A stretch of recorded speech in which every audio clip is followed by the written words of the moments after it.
Les immeubles de rapport, c'est un truc dont on entend tout le temps parler, immeubles de rapport IDR. C'est un peu le Graal quand on fait de l'investissement immobilier, en tout cas de l'investissement locatif. On va regarder ça un peu aujourd'hui. Moi, les immeubles de rapport, c'est un sujet que je connais très bien parce que j'en fais à titre perso, je fais même que ça. C'est un investissement qui a énormément d'avantages, mais il y a aussi des inconvénients et des choses dont bien être au courant avant de se lancer à l'aveugle dans ce genre d'investissement pour éviter d'y perdre trop de plumes. Si vous me découvrez, je m'appelle Thomas, je suis le cofondateur de l'e-box, l'application des investisseurs rentable. C'est une application qui va vous aider à trouver les meilleures villes pour investir autour de chez vous, qui va vous aider aussi à trouver les biens les plus rentables et enfin qui va calculer toute la partie rentabilité, cash flow et même fiscalité pour être sûr de ne pas faire d'erreur sur vos investissements. Vous avez un lien dans la description pour tester l'outil totalement gratuitement. Les immeubles de rapport, on va les voir tout de suite sur mon écran et on va voir un petit peu ce que ça donne. Déjà, qu'est-ce que c'est un immeuble de rapport? C'est tout simplement un ensemble d'appartements. En général, c'est entre 10 et 10 lots.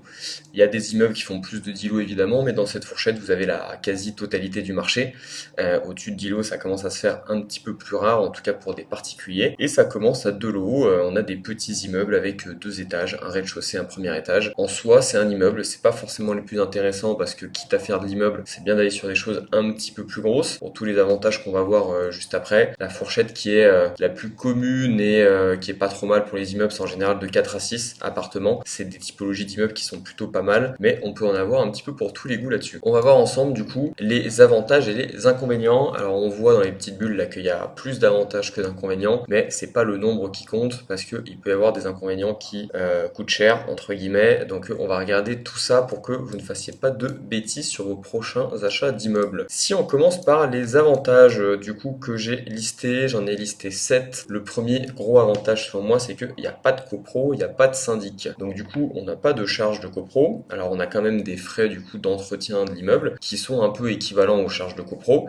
Mais ce qui est bien, c'est que du coup, on n'a pas de syndic. Donc du coup, on n'a pas à payer un syndic si c'est un syndic professionnel. Donc on a une vraie économie là-dessus. Et puis ça veut aussi dire qu'on est complètement libre de l'entretien qu'on veut faire de l'immeuble, des travaux qu'on a envie de faire. Donc on fait la façade quand on a envie de la faire, on fait de la rénovation quand on a envie de les faire. Donc l'idée c'est de pas laisser son immeuble tomber en ruine, mais on est beaucoup plus libre dans la façon dont on va pouvoir en fait gérer les travaux en fonction de notre trésorerie, en fonction de vraiment dans quel état est le bien, dans quel état sont les communs. Parce que quand vous êtes en copro, ce qui se passe assez souvent, c'est que vous êtes par exemple avec des propriétaires qui sont des propriétaires qui habitent vraiment dans l'immeuble, donc qui ont leur résidence principale ici.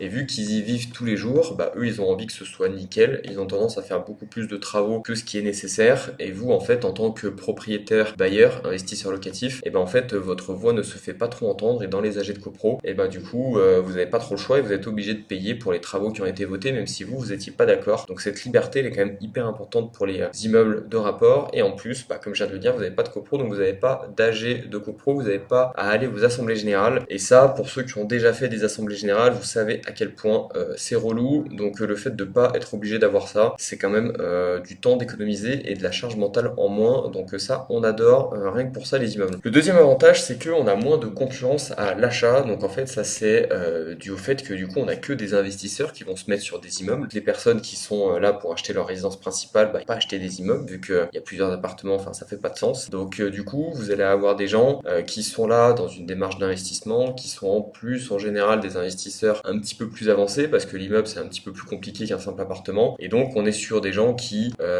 n'achètent pas au coup de cœur, qui sont très sur les chiffres, sur l'aspect financier et donc ça va pas surpayer le bien, ça va pas faire flamber les prix, ce qui peut être le cas dans pas mal de situations sur des appartements ou même des maisons toutes simples parce que vous avez un couple ou n'importe qui veut acheter absolument cet appartement parce qu'ils adorent le quartier ou parce qu'ils ont trouvé la déco super belle ou parce que X ou Y raison et en fait ils vont se mettre à surpayer le bien et puis vous pouvez pas concurrencer face à ça parce que au prix où eux ils l'achètent c'est clairement pas rentable mais eux ils achètent pas pour le louer, ils regardent pas l'aspect rentabilité donc vous en fait vous êtes un petit peu marron et donc ça amène le troisième avantage, j'en ai parlé un peu, c'est que les prix au mètre carré vont être plus faibles parce qu'il y a moins de concurrence à l'achat, on est que sur des personnes du coup qui sont vraiment orientées investissement et qui regardent les chiffres, qui achètent pas au coup de cœur et en plus il y a un deuxième impact, il y a un deuxième effet plutôt, en fait on va acheter en gros, donc du coup on va acheter un gros bâtiment d'un coup, donc on va avoir plus de mètres carrés et donc globalement on va payer le prix au mètre carré un peu plus faible. C'est un peu le même fonctionnement que quand on a des studios qui se vendent à un prix au mètre carré qui est en général plus élevé que celui des T2, qui est en général plus élevé que celui des T3, etc. etc. Il peut y avoir des exceptions, mais globalement c'est comme ça que ça marche. Et bah, pour les immeubles c'est pareil, on va acheter vraiment très gros d'un coup, ce qui fait que bah, du coup on va avoir un prix au mètre carré qui est plus faible. Et ça nous emmène donc sur le quatrième avantage, qui est quand même hyper important parce que d'où on fait de l'investissement locatif, donc on cherche de la rentabilité, c'est que si le prix au mètre carré est plus faible, bah, la rentabilité est plus élevée. Parce que finalement on achète en gros, donc on paye moins cher au mètre carré, mais ensuite on va louer appartement par appartement, et donc on va avoir un loyer on va dire normal par rapport à la superficie de chaque appartement, et donc les loyers ne bougent pas en soi, et on va avoir un prix à l'achat qui est plus faible, et donc on a une rentabilité qui est plus élevée. Donc ça c'est quand même vachement intéressant, c'est quand même l'objectif quand on fait de l'investissement locatif, et donc ça marche vachement bien. On a aussi une bonne diversification du risque.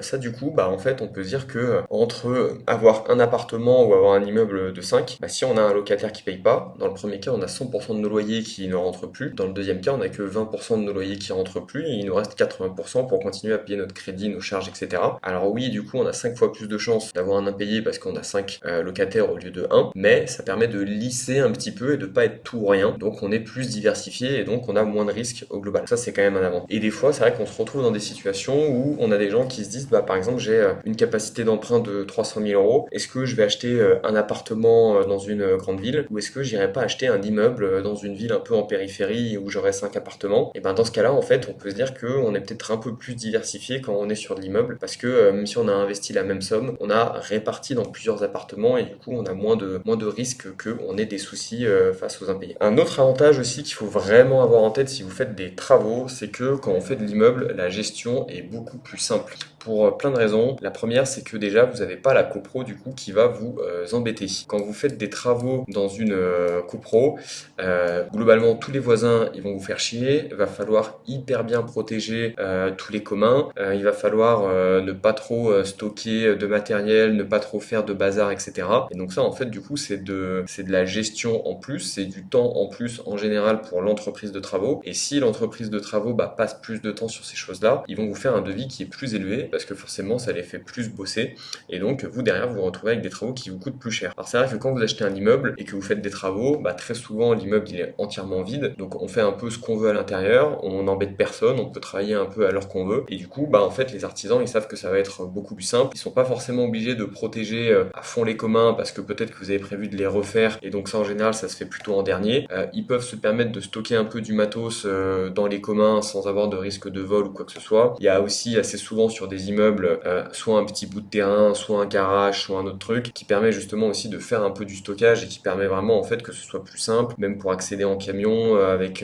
tout le matériel, etc. Donc en fait, ça va être plus facile de faire les travaux, que vous les fassiez vous-même ou que vous les fassiez faire par une entreprise, ça va être dans tous les cas plus facile et donc ça va coûter moins cher. Et donc ça c'est pareil, ça va renforcer le fait que la rentabilité va être plus élevée parce qu'on aura des travaux qui seront en général plus simples, donc moins chers et aussi un peu comme pour la partie achat, vu qu'on fait faire des gros chantiers aux artisans et que en plus tout se fait au même endroit, en général on va avoir des devis qui sont un petit peu plus faibles parce que forcément faire 5 appartements dans le même immeuble à la suite, c'est toujours pareil, c'est moins de boulot que de devoir faire 5 appartements dans 5 rues différentes où à chaque fois faut transporter le matériel, les matériaux, tout ça. Donc ça va permettre de vraiment optimiser la partie travaux et d'avoir des tarifs un peu plus avantageux. Le dernier avantage qui est quand même super important, c'est le fait d'acheter plusieurs lots d'un coup et donc ça permet d'aller beaucoup plus vite en fait dans vos investissements. Là on a pris l'exemple tout à l'heure de quelqu'un qui avait le choix entre un appartement à 300 000 ou un immeuble à 300 000, mais admettons que on a envie de rester dans une ville où on a le choix entre soit acheter des appartements par exemple à 50 000 euros ou alors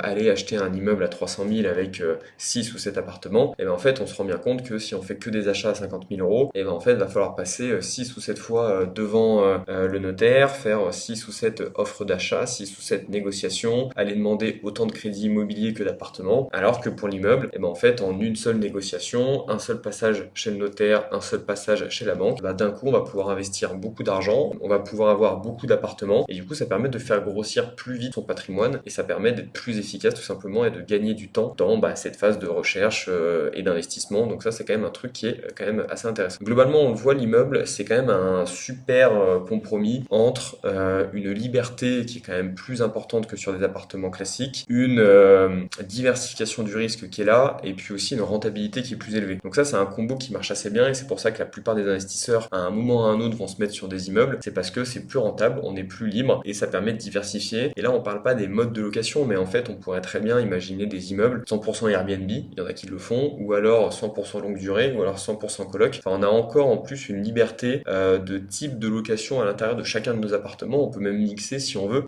Moi, j'ai un de mes immeubles où je fais moitié Airbnb et puis moitié location meublée. Donc en fait, on a vraiment cette flexibilité-là à 100% dans l'immeuble de rapport et c'est ça qui est quand même un énorme avantage, en plus du fait aussi important d'avoir une rentabilité qui est plus élevée que sur des appartements. Pour ce qui est des inconvénients, il y en a trois principaux qu'il faut bien avoir en tête si on veut pas trop se faire avoir quand même, parce que les immeubles de rapport, on a quelques risques. Alors le premier, c'est pas tellement sur les risques, mais c'est quelque chose à avoir en tête, c'est qu'il y a quand même moins d'immeubles à la vente que d'appartements. Donc si vous êtes dans une ville un petit peu plus petite, ou alors une ville où pour X ou Y raison, il n'y a pas beaucoup d'immeubles à la vente, et ben il se peut que en fait assez vite vous épuisiez un peu le stock d'annonces IMO et que en fait tous les immeubles qui sont à la vente, ils vous intéressent pas pour X ou Y raison et que du coup vous soyez obligé de partir un petit peu plus loin pour chercher d'autres immeubles. Il y a quand même beaucoup d'immeubles qui sont en vente en France. Je vous invite à faire une recherche sur la catégorie immeubles sur l'e-box pour voir ça, mais ça se peut que dans votre ville en particulier, il n'y ait pas non plus des centaines d'immeubles, alors que des appartements en général, il y en a vraiment beaucoup de partout et il n'y a jamais trop de problèmes pour les chaussures à son. Le deuxième inconvénient qui est peut-être quand même le plus gros, c'est que on est responsable de tout dans l'immeuble. Donc effectivement, il n'y a pas de copro, donc ça nous donne de la liberté, ça nous donne de la flexibilité, mais le jour où il y a un problème dans l'immeuble, et ben du coup, c'est nous qui sommes propriétaires à 100% et donc qui sommes responsables à 100%. Ça veut dire que s'il y a une toiture à refaire, c'est 100% pour votre pomme. S'il y a la façade, c'est pareil. S'il y a n'importe quel travaux dans l'immeuble, c'est 100% pour votre pomme. Donc ça peut faire des gros montants quand on a mal anticipé et qu'on a une mauvaise surprise. Une toiture, ça coûte très cher. Une façade, ça coûte très cher aussi. Et donc c'est pour ça qu'il faut vraiment bien anticiper en fait quand on achète des immeubles et ne pas faire semblant sur la visite. Quand on visite un immeuble, on visite pas que les appartements, on visite les caves, les communs, les greniers pour aller vérifier justement la charpente, la toiture, la couverture, histoire d'être sûr qu'il n'y ait aucun souci là-dessus. Et l'avantage quand même que les agents immobiliers et les propriétaires savent que on est responsable à 100% de ce qui se passe dans l'immeuble, donc notamment toiture, etc. c'est cher. Et donc ça fait quand même un bon argument de négociation parce que quand on a une toiture qui est un peu mauvaise sur un immeuble, et en fait on peut assez facilement le faire comprendre au propriétaire ou à l'agent immobilier et du coup ça nous aide à bien faire baisser le prix, qui est un peu plus compliqué sur de l'appartement parce que la plupart des gens ne regardent pas vraiment l'état des communs en fait dans des appartements, ils regardent leur appartement à eux uniquement. Et du coup le jour où il y a la toiture à refaire, en fait c'est pareil, il faut la faire, ce sera divisé entre tous les propriétaires, mais il faudra quand même payer sa part et ça fait quand même très vite plusieurs milliers d'euros. Donc ça c'est quand même un truc à avoir en tête, mais qui est aussi bien utilisé en fait en négociation. Et quand on se débrouille bien, on arrive à acheter des immeubles où sur toute la période de détention, en général entre 5 et 10 ans, à la limite 15, on va réussir en fait à ne pas avoir de travaux à faire sur la toiture ni sur la façade, si ce n'est peut-être un petit déplacement de tuiles ou des petites choses comme ça, mais globalement en fait si on achète un immeuble qui est déjà en bon état, on va rien avoir à faire sur toute cette partie gros œuvre et donc c'est plutôt pas mal parce que en fait on n'a pas acheté plus cher parce que la toiture était bonne, mais du coup ça nous permet de faire des meilleurs achats. On a un dernier inconvénient qui est la concentration du risque. Alors j'ai mis dans les avantages diversification du risque et là dans les inconvénients je mets concentration du risque, donc peut-être que vous êtes en train de vous dire que Thomas il raconte n'importe quoi, mais en fait on n'est pas sur le même risque. Dans la diversification du risque, dans les avantages, on a une diversification en termes de locataires. Donc en fait on a plusieurs profils de locataires et donc comme j'expliquais, si jamais on a un locataire qui paye pas, et en fait on n'a pas 100% de notre loyer qui tombe, mais on a que 20% si jamais on a un immeuble avec 5 appartements par exemple. Donc en termes de locataires on est diversifié, c'est une bonne chose. Par contre on est quand même assez concentré en termes géographiques parce que on va se retrouver avec admettons 5 appartements dans la même ville, dans la même rue, dans le même bâtiment, à la même adresse, et donc en fait il faut quand même pas se louper sur l'endroit où on achète, et là du coup on a un risque qui est concentré par rapport à quelqu'un qui aurait acheté par exemple 5 appartements dans différents quartiers de la même ville, ou même qui serait allé en fait dans différentes villes un peu autour, où là on aurait eu une diversification géographique qui est quand même vachement mieux. Donc ça c'est quand même quelque chose à avoir en tête. On fait attention de l'endroit où on achète. On achète un immeuble parce que on investit plus d'argent et du coup la concentration géographique est présente, il y a un risque à ce niveau-là. Et après il faut essayer de se diversifier en achetant d'autres immeubles à d'autres endroits pour essayer d'enlever un petit peu ce risque de concentration géographique. Voilà sur la partie immeuble de rapport. Globalement moi je trouve que c'est quand même un super investissement que je conseille à tout le monde, même pour des investisseurs débutants. On se rend compte qu'en fait un immeuble c'est pas non plus si compliqué que ça par rapport à un appartement. On l'a vu, il y a quand même quelques petits détails à voir sur la partie structure, toiture, façade, cave, mais c'est pas non plus énorme.